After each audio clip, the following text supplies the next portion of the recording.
अस्सलामुअलैकुम नाज़रीन, सियासत टीवी के आलिमी खबरनामे में आपका खैर मकदम है। मैं हूँ रेशमा। सबसे पहले नज़र डालते हैं सुर्खियों पर। ईरान ने जर्मनी, फ्रांस और बरतानिया से सफ़ीरों को वापस बुलाया। अक़वाम मुत्तहिदा की पाबंदियाँ दोबारा नाफिज।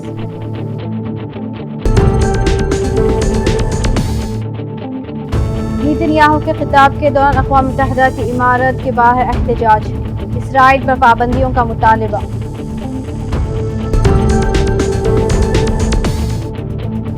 ट्रंप का गजा जंग बंदी और यरग़मालियों की रिहाई का मुआहदा जल्द होने का दावा। मुआहदे के करीब पहुंचने का भी दावा।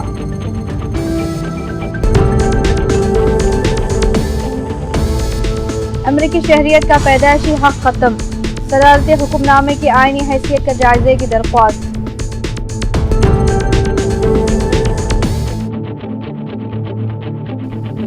चीन, रूस, ईरान और पाकिस्तान ने अफगानिस्तान में अमरीकी फौजी अड्डों की मुखालिफत कर दी।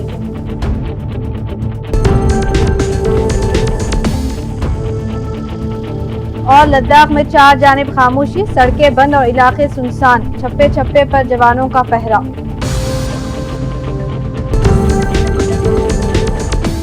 तो ये थी सुर्खियां। पेश है खबरों की तफसील। ईरान ने अक़वाम मुत्तहिदा की पाबंदियों की बहाली पर जर्मनी, फ्रांस और बरतानिया में तैनात अपने सफ़ीरों को मुशावरत के लिए वापस बुला लिया।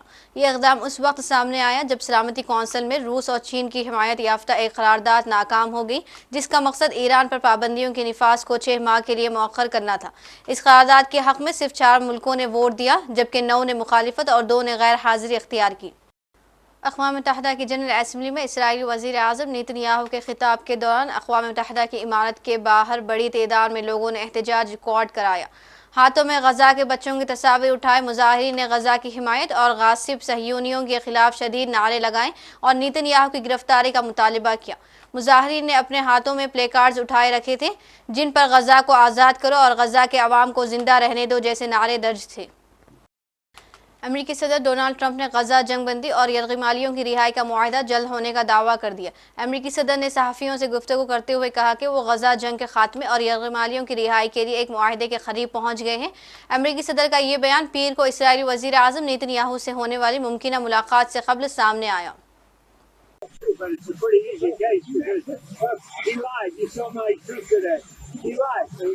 Yes, so he didn't say, well, in my opinion, he didn't do a lot of things that maybe he should have, but I don't think he could because he lied. That was a very important question that he was there. And he wanted to be specific, but he didn't. The only thing that happened to him, he didn't think he'd get caught. That answer that he gave, that was a very important answer. And it was very, for him, it was a very good answer if he didn't get caught. But he got caught lying to Congress.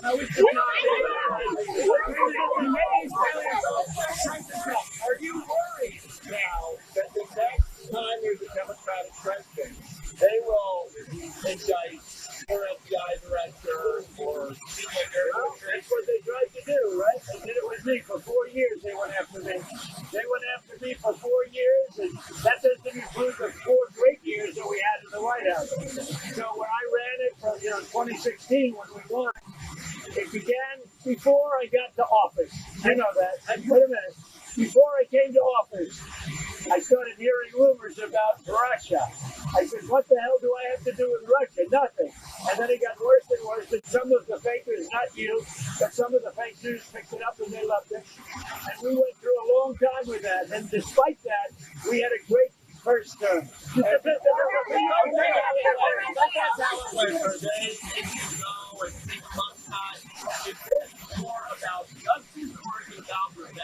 It's about justice. It's not revenge. It's also about the fact that you can't let this go on. They are sick, radical left people, and they can't get away with it. And Comey was one of the people. He wasn't the biggest, but he's a dirty cop. He's always been a dirty cop. Everybody knew it. And it's, as far as the case is concerned, he gave an answer, a strong answer.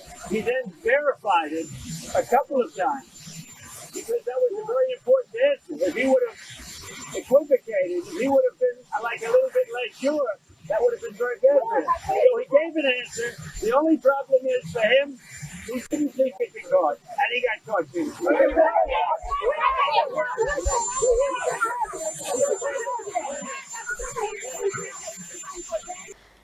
चीन, Iran, Pakistan और रूस के वज़राए ख़ारजा के चौथे 4 फ़रीक़ी इजलास का एलामिया जारी कर दिया गया है। चीनी वज़ारत ख़ारजा का कहना है कि इजलास गुज़िश्ता रोज़ रूस की दावत पर अक़वाम मुत्तहिदा की जनरल असम्बली इजलास के मौके पर हुआ, जिसमें चारों फ़रीक़ीन ने अफ़गानिस्तान की सूरत हाल पर तबादले ख़याल किया। अमरीकी तिजारती मुज़ाकिरातकारों ने अपने इंडियन हम मंसूबों को बताया है कि टैरिफ में कमी और तिजारती मुआहिदों को हतमी शक्ल देने के लिए ज़रूरी है कि इंडिया रूस से तेल खरीदना बंद करे। एक अमरीकी ओहदेदार ने बताया कि अगरचे तिजारती मुज़ाकिरात मुस्बित सिमत में आगे बढ़ रहे हैं, ताहम इंडिया को अमरीकी तहफ़्फ़ुज़ात दूर करने के लिए मज़ीद इक़दामात करना होंगे। इन्होंने बताया कि अमरीका को मार्केट तक रसाई, तिजारती खसारा और रूसी तेल की ख़रीदारी पर तहफ़्फ़ुज़ात हैं। Of unpredictability, you don't know what you're heading towards. It's not an extrapolation of what has been there in the past. I mean, clearly it's disruptive. But again, the human mind, like for example, people felt in unpredictability that it'll be a variant, for example, of somebody's second, first term would be different, first term, and then what happens. But what we are seeing is terms are different, times are different, a few months make a difference, a few weeks make a difference, a few tweets make a difference. So actually it's really quite a, I would say, an experience for the world to go through this level of policy changes, of practical impact of that. And also the fact that so much of it is done so publicly, that it's played out in the full glare of the spotlight. So that's one part of it. The other part of it is, if you look, I'm talking, the last 3-4 years, we began out by worrying about our supply chains and our sources of production, and said, okay, when we said let's de-risk the world, let us hedge against uncertainty, that meant having more production centers, having more supply chains, more resilient, more redundant supply chains. But now we also have to protect ourselves against the uncertainty of market access. So, you worry about over-dependence on markets just as you worried on over-dependence on suppliers or over-dependence on connectivity. Hamas ने वाज़ेह तौर पर Israel और दुनिया को पैगाम दे दिया है कि उसने गज़ा में भारी कीमत अदा की है, इसलिए मंजर से खारिज होने से इनकार करती है। अल अरबिया के मुताबिक हमास के रहनुमा और अहम मुज़ाकिरातकार गाजी हमद ने क़तरी दारुल हुकूमत दोहा में CNN को दिए गए एक इंटरव्यू में कहा कि वो गज़ा में मंजर से खारिज होने से इनकार करते हैं। 2 हफ्ते कबल हमद कतर के दारुल हुकूमत दोहा में हमास के वफ्द पर हमले में बाल बाल बच गए थे। ट्रंप इंतज़ामिया ने सुप्रीम कोर्ट से दरख्वास्त की है कि अमरीकी शहरियत की पैदाइश हक़ को ख़त्म करने से मुतालिक सदर डोनाल्ड ट्रंप के सदारती हुक्मनामे की आईनी हैसियत का जायज़ा लिया जाए। सदर ट्रंप ने ओहदा संभालने के लिए रोज़ ये सदारती हुक्मनामा जारी किया है, जिसमें एजेंसीज़ को हुक्म दिया था कि वह अमेरिका में पैदा होने वाले ऐसे बच्चों की शहरियत तस्लीम ना करें जिनके वालिदैन में कम से कम कोई एक अमरीकी शहरी या अमेरिका में मुस्तकिल रिहाइश पजीर यानी ग्रीन कार्ड होल्डर ना हो। लद्दाख में तशद्दुद के बाद मुसलसल चौथे दिन कर्फ्यू जारी है। चारों तरफ खामोशी छाई है और सलामती दस्ते छप्पे छप्पे पर नज़र रखे रहे हैं। पुलिस और नीम फौजी दस्तों ने एक दिन पहले कौमी सलामती कानून NSA के तहत सामाजिक कारकुन सोनम वांगचुक को हिरासत में लिए जाने के बाद गश्त और जांच तेज़ कर दी है। अफसरों ने ये जानकारी दी। लद्दाख की सड़कों पर बरसों से ऐसा नज़ारा नहीं देखा गया था। एक अजीब सी खामोशी ने इस शांत और अपनी खूबसूरती के लिए मशहूर इलाके को अपनी गिरफ्त में ले लिया है। ये दहाइयों में पहली बार हुआ है और दिफा 370 हटाकर लद्दाख को मरकज़ के ज़ेर इंतज़ाम इलाका बनाए जाने के बाद का भी पहला बड़ा वाक़या है। 12 से लेके 26 तारीख तक ड्राइव थी। 12 से लेके 20-22 तक तो ठीक चल रहा था नॉर्मल। तो ये पता नहीं कैसे हुआ 26 तारीख के बाद यहाँ पे पूरा शटडाउन। हमें पता भी नहीं किस बात पे हुआ। यहाँ पे बहुत प्रॉब्लम हो रही है हमें। मतलब सेंटर जाना सेंटर आना, ना कोई हमें ट्रांसपोर्टेशन, ना कोई खाने को मिल रहा है, कुछ भी नहीं। 3 दिनों से हम भूखे हैं यहाँ पे। होटल में जो उसका किचन विचन है नहीं, तो हमने बहुत सफ़र किया सर, बहुत सफ़र किया। एटलीस्ट हम चाहते हैं कि 1 घंटे की अगर डील मिले, क्योंकि हम खरीदे कुछ खाने पीने की चीज, कुछ जूस ही, कुछ लेज ही। हम नहीं बोल रहे कि हम हाई फाई 5 स्टार होटल मांग रहे हैं, कम से कम 1 घंटे 2 घंटे की डील मिलनी चाहिए। हम बहुत सफ़र कर रहे हैं सर यहाँ पे। आप लोगों की वापसी कब है, कुछ प्लान बना? सर हमारा वापसी है, हमारा 28 या 29 को, कल या परसों हमारी फ्लाइट वापस। लेकिन यहाँ पे बहुत प्रॉब्लम हो रही है सर। एयरपोर्ट भी कैसे जाएंगे सर? गाड़ी वाले यहाँ पे अगर बार्गेनिंग करेंगे सर 600 की, यहाँ पे फिक्स रेट होती है, यहाँ से एयरपोर्ट कहीं भी जाकर जाओ 600। कल मैंने एक गाड़ी वाले से बोला, वो बोला 1200-1500 तक। वो भी प्रॉब्लम हो रही है सर यहाँ पे, बहुत हाइक हो रहा है यहाँ पे। महंगाई बहुत हो रही है सर। जो थाली 150 की मिलती है वो 300 में मिलती है सर। 3 लोगों का खाना हमें 1500 में मिला था। ये बड़ी नाइंसाफी है सर यहाँ पे। मतलब दिक्कत हो रही है, बहुत दिक्कत हो रही है सर, बहुत दिक्कत हो रही है। मैं नहीं बोलूंगा लद्दाखियों के साथ दिक्कत हो रही है, लेकिन जो यहाँ पे फंसे हुए टूरिस्ट फंसे आउटसाइड, किसी भी अपने काम से आए, कोई कंपनी के साथ आए, कोई अपने पर्सनल टूरिस्ट आए, उनको भी बड़ी दिक्कत हो रही है। 24 तारीख से बस नहीं मिला ना, बच्चों के लिए मुश्किल हो रहा है ना। हम लोग तो बड़ा आदमी खाना खा सकता है ना बेटा, बच्चे के लिए बहुत मुश्किल है। 4-5 आदमी से ज्यादा बैठने नहीं देता है, चलने नहीं देता है, फिर बच्चे के लिए मुश्किल हो रहा है ना बेटा। हम लोग तो बड़ा है, कोई बात नहीं है ना बेटा जी। धीरे धीरे सब ठीक हो रहा है। धीरे धीरे ठीक हो जाएगा ना, अभी थोड़ा क्या पता है बेटा, हमारे तरफ से तो ठीक होना चाहिए ना। बड़े बड़े आदमी पकड़ के ले गया बोलता है, फिर इसके लिए क्या पता, कोई कुछ नहीं बोल सकता है ना बेटा जी। हाँ जी। आप लोग को दिक्कत और क्या दिक्कतें हैं? सामान और वामान दिक्कत नहीं है मिल ना, पा रहा, सब्जी हमारे वब्जी यहाँ नहीं? घर में कोई बैठने वाला है, उनको बेचारा सब्जी नहीं मिल रहा है, दूध नहीं मिल रहा है, खाने पीने का कुछ नहीं मिल रहा है ना, इसीलिए मुश्किल हो रहा है ना। हाँ। हम भी उनको कितना वो मदद कर सकेंगे, हमारे पास भी इतना नहीं होता है ना बेटा। हाँ बाहर जी। के लोग जो आए हैं उनको भी दिक्कत हो उनको रही भी दिक्कत हो रहा है, बाहर से वो टूरिस्ट वाले को दिक्कत हो रहा है। और ये क्या बोलता है, ये काम करने वाला बिहारी लोग बेचारा, वो एक दिन का गुजर करने वाले के लिए बहुत मुश्किल है बेटा। एक को दरवाजा में आएगा तो कुछ कर सकता है, इतना आदमी को क्या कर सकेगा, हम खुद मजबूर है। हाँ जी, इनके लिए बहुत मुश्किल है, टूरिस्ट और ये लेबर के लिए बहुत मुश्किल है। थोड़ा बहुत 1-1 घंटा 2-2 घंटा खोलना चाहिए। है ना बेटा। मतलब छूट मिलनी चाहिए। हाँ, छूट थोड़ा, हाँ 1-2 घंटे के लिए छूट मिलना चाहिए। भूखे मारने से ये बेचारा ये लोग क्या करेगा, टूरिस्ट क्या करेगा, ये लेबर क्या करेगा, क्या खाएगा। और लोग तो परदेसी है, क्या खाएगा बेटा। आज 5वें दिन मिला है।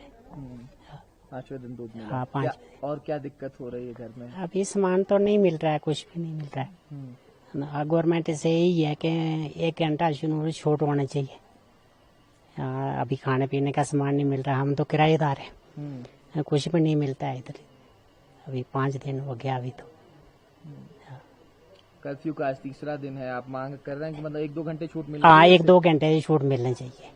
हाँ, बीच बीच में हमारे सब्जी वगैरह कुछ में सामान मिल जाए। आप जम्मू से हैं? हाँ, मैं जम्मू से हूँ। अच्छा, बहुत धन्यवाद। बात ओके। लोकसभा में कायद हज़्ब इख्तिलाफ और कांग्रेस के सरकर्दा रहनुमा राहुल गांधी ने 4 जुनूबी अमरीकी ममालिक के दौरे का आगाज़ कर दिया है। इस दौरे को न सिर्फ सियासी सतह पर अहमियत दी जा रही है, बल्कि उसे हिंदुस्तान और जनूबी अमेरिका के दरमियान जमहूरी, तिजारती और स्ट्रेटेजिक ताल्लुकात को मजबूत बनाने की एक बड़ी कोशिश करार दिया जा रहा है। कांग्रेस के मीडिया और पब्लिसिटी के इंचार्ज पवन खेड़ा ने एक बयान में कहा, कायद हज़्ब इख्तिलाफ राहुल गांधी ने जनूबी अमेरिका का दौरा शुरू किया है। इस दौरान वो सियासी रहनुमाओं, यूनिवर्सिटी के तलबा और कारोबारी तबके के नुमाइंदों से मुलाकात करेंगे। आलमी अदालत इंसाफ को जंगी जराए में मतलब इसराइली वज़ीर आज़म नेतन्याहू गिरफ्तारी से बचने के लिए तवील फ़िज़ाई रास्ता अख्तियार करने पर मजबूर हो गए। बैनुल-अक़वामी ख़बर रिसा इदारे की रिपोर्ट के मुताबिक इसराइली वज़ीर आज़म नेतन्याहू को आलमी अदालत इंसाफ की जानिब से वारंट गिरफ्तारी जारी होने की वजह से अमेरिका के शहर न्यूयॉर्क पहुँचने के लिए तवील फ़िज़ाई सफ़र करना पड़ा।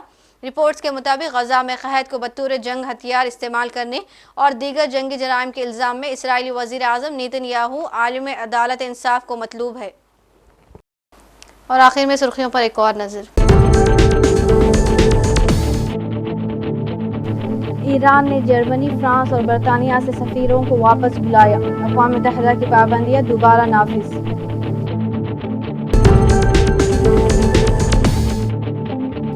नेतन्याहू के खिताब के दौरान अक़वाम मुत्तहिदा की इमारत के बाहर एहतजाज। इसराइल पर पाबंदियों का मुतालबा।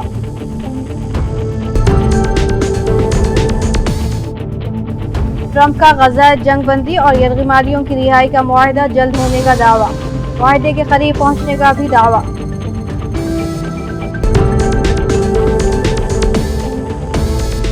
अमरीकी शहरियत का पैदाइशी हक खत्म, सदारती हुक्मनामे की आईनी हैसियत का जायजे की दरख्वास्त।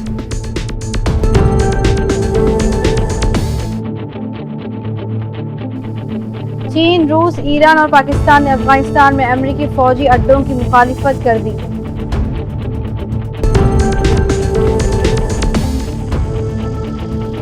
और लद्दाख में 4 जानिब खामोशी, सड़कें बंद और इलाके सुनसान, छप्पे छप्पे पर जवानों का पहरा।